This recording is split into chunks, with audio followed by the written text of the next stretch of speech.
Concernant quelques faits, alors sur quelques cartes intéressantes, lorsque on a créé le premier set alpha, on a demandé à un illustrateur, Mark Poole, de dessiner la Tropical Island. Et la carte qui est arrivée alors après le dessin, c'est celle-ci. Alors, comme vous pouvez observer, il y a un gros oiseau qui prend beaucoup de place et notre ami Richard Garfield ne trouvait pas alors la carte assez belle. Il trouvait que l'oiseau prenait trop de place.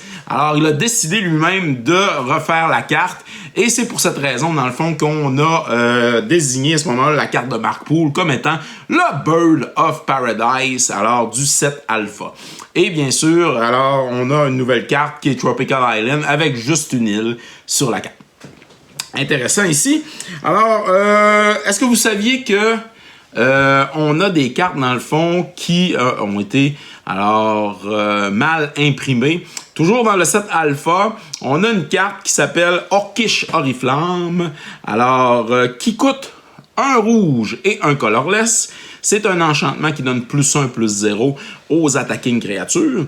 Mais, quand on parle de misprint, de mauvaise impression, de la carte et des mauvaises communications des fois qu'il y a entre Wizard of the Coast et les imprimeurs, ben c'en est une, car normalement, dans tous les autres sets, on observe que Orcish Oriflamme, coûte 3 colorless et 1 rouge. Alors, elle coûte beaucoup plus cher.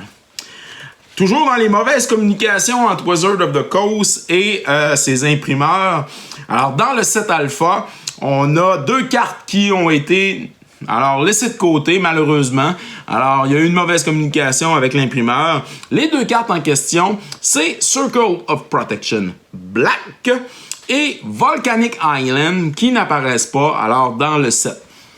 Et voilà, du côté des faits. Dernier élément qu'on pourrait vous dire justement qui est intéressant, c'est concernant le set Arabian Nights. Alors, le set Arabian Nights a été conçu, mais on s'est aperçu, dans le fond, avant la journée des impressions, qu'il manquait justement les textes. Alors, les textes en bas des cartes. Alors, les textes qui accompagnent certaines cartes où on retrouve, dans le fond, quelques phrases intéressantes dites par, justement, les héros des aventures dans Magic the Gathering, car autrefois, les différents blocs ou les différents sets, on les retrouvait aussi dans des formats de volumes qu'on pouvait lire, justement, les aventures des différents héros. Et on retrouve, dans le fond, des petits textes en bas des cartes. Et on s'est aperçu qu'il n'y avait pas de texte, qu'on avait oublié de les faire. Et c'est notre ami Beverly Marshall, qui, durant une nuit seulement, a écrit tous les textes de Arabian Night et avant, bien sûr, l'impression. Alors, merci à tous d'avoir regardé cette capsule sur Piger c'est gagné. N'oubliez pas de vous abonner sur les différentes plateformes YouTube, Instagram et TikTok. Car vous pouvez courir la chance, bien entendu, sur Piger c'est gagné, de remporter quelques prix. Ça peut toujours être plus payant de participer, de commenter, bien sûr, et de nous donner aussi votre appréciation de la chaîne. Alors, merci à tous d'être là. On se revoit dans une autre capsule de Piger c'est gagné.